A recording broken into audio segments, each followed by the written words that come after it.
ఇక వివరాల్లోకి వెళ్ళిపోతే జగనన్నయ్యని చుట్టుముట్టేసి అసలు ఎటూ వెళ్లకుండా చేసేయడానికి పక్కా ప్లాన్తో మన డిప్యూటీ సీఎం పవన్ కళ్యాణ్ రెడీగా ఉన్నారంటండి.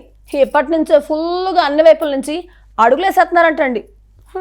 అంటే ఏందమ్మాయి, మా జగనన్న తట్టాబుట్ట సర్దేసుకుని ఇంటికి వెళ్ళిపోతారంటవా? ఇంచుమించు అట్లాంటి ప్లాన్లోనే పవన్ కళ్యాణ్ బిజీగా ఉన్నారని టాక్ అబ్బాయి. ఏజెన్సీ ఏరియాల మీద బాగా కాన్సన్ట్రేషన్ చేసేసి జగనన్నయ్య బలాన్ని తగ్గించేస్తే మిగిలిన ఏరియాలో ఎట్టాగైనా కూడా జనాన్ని పూర్తిగా తమ వైపు తిప్పేసుకోవచ్చని విభత్సమైన ప్లానింగ్ చేసేస్తున్నారంట. అందుకే టైం దొరికితే చాలు గిరిజన గ్రామాల్లో తిరిగేసి వాళ్ళతో పూర్తిగా కలిసిపోతున్నారంట. అట్ట చేయడం తప్పు కదమ్మాయి. పాపం అసలే ఫ్యామిలీ అంతా దూరం అయిపోయిన మా అన్నను ఎట్ట దెబ్బేసేయడం దారుణం కదా.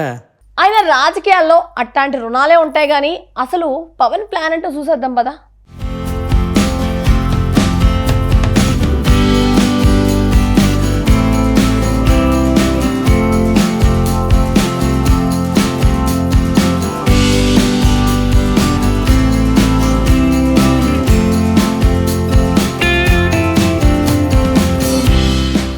రాజకీయాల్లో పార్టీలకి ఓ ఓటు బ్యాంక్ ఉంటుంది. సామాజిక వర్గాలు కూడా పార్టీలకు మద్దతుగా నిలుస్తుంటాయి. కాంగ్రెస్ పార్టీకి మొదటి నుంచి గిరిజనులు అండగా నిలబడేవారు. వారి కోసం ఆ పార్టీ చాలా చేసిందనే ఉద్దేశంతో ఏజెన్సీ ప్రాంతాల్లో కాంగ్రెస్ ను గెలిపించేవారు. ఇప్పుడు ఏపీలో కాంగ్రెస్ పార్టీ దాదాపు కనిపించకుండా పోయిందనే చెప్పుకోవచ్చు.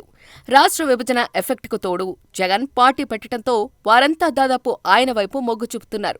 తెలుగుదేశం పార్టీ పట్ల గిరిజనానికి మొదటి నుంచి పెద్ద ఆసక్తి లేదు. ఆ పార్టీ పుట్టినప్పటి నుంచి కూడా ఎస్టీ రిజర్వ్డ్ నియోజకవర్గాల్లో కాంగ్రెస్ పార్టీదే విజయం. ఏదో 1-2 సార్లు మాత్రం టీడీపీ గెలిచినా అది పాజిటివ్ వే వల్లే సాధ్యమైంది. ఇప్పుడిదంతా ఎందుకు అంటే ఇంతకాలం గిరిజన ప్రాంతాలపై వైఎస్సార్సీపీకి పట్టు ఉందని అనుకుంటున్నారు. కానీ ఇప్పుడిప్పుడే పరిస్థితిలో మార్పు కనిపిస్తోందట. గిరిజన ప్రాంతాల్లో జనసేన గురించి మాట్లాడుకుంటున్నారట. దానికి కారణం డిప్యూటీ సీఎం పవన్ కళ్యాణ్. గిరిజన ప్రాంతాల్లో ప్రభుత్వ పరంగా అభివృద్ధి చేయటమే కాకుండా వ్యక్తిగతంగా కూడా ఆయన అండగా నిలబడుతున్నారు. ఆయన వేస్తున్న ఒక్కో అడుగు వచ్చే ఎన్నికల నాటికి ఎస్టీ రిజర్వ్డ్ స్థానాల్లో జనసేన బలపడటానికి కారణమవుతోందట. కూటమిగానే పోటీ చేస్తామని పదే పదే చెబుతున్న నేపథ్యంలో వచ్చే ఎన్నికల్లో ఎస్టీ రిజర్వ్డ్ స్థానాలన్నీ జనసేనకే కేటాయించే అవకాశాలు ఉన్నాయట. రాష్ట్రంలో పాలకొండ, సాలూరు, కురుపాం, అరకు, పాడేరు, రంపచోడవరం, పోలవరం నియోజకవర్గాలు ఎస్టీ రిజర్వ్డ్. మొన్నటి ఎన్నికల్లో పాలకొండలో జనసేన పాగా వేసింది. టీడీపీ అడపాదడపా గెలిచినా అంత సానుకూలత లేదంటున్నారు. అందుకే వైఎస్సార్సీపీ ఆయా స్థానాల్లో తన బలాన్ని చూపించేది. దీనిని మార్చాలని పవన్ అనుకుని అందుకు అనుగుణంగా ప్లాన్లు వేస్తున్నారట. అందులో భాగంగానే గిరిజన ప్రాంతాలపై ఆయన ప్రత్యేకంగా దృష్టి పెట్టారట. గిరిజన గ్రామాలతో పాటు కొండశిఖర గ్రామాలకు రహదారులు నిర్మిస్తున్నారు. డోలిమూతలు లేకుండా వైద్య ఆరోగ్య సేవలు మెరుగుపడేలా మౌలిక వసతులు కల్పిస్తున్నారు. ఎప్పటికప్పుడు గిరిజన ప్రాంతాల్లో పర్యటిస్తున్నారు. వారితో కలిసిపోవటం ద్వారా తన బలాన్ని పెంచుకుంటున్నారు పవన్. గత ఎన్నికల్లో జగన్ పార్టీ గెలిచిన 11 సీట్లలో 2 ఎస్టీ రిజర్వ్డ్ నియోజకవర్గాలు ఉన్నాయి.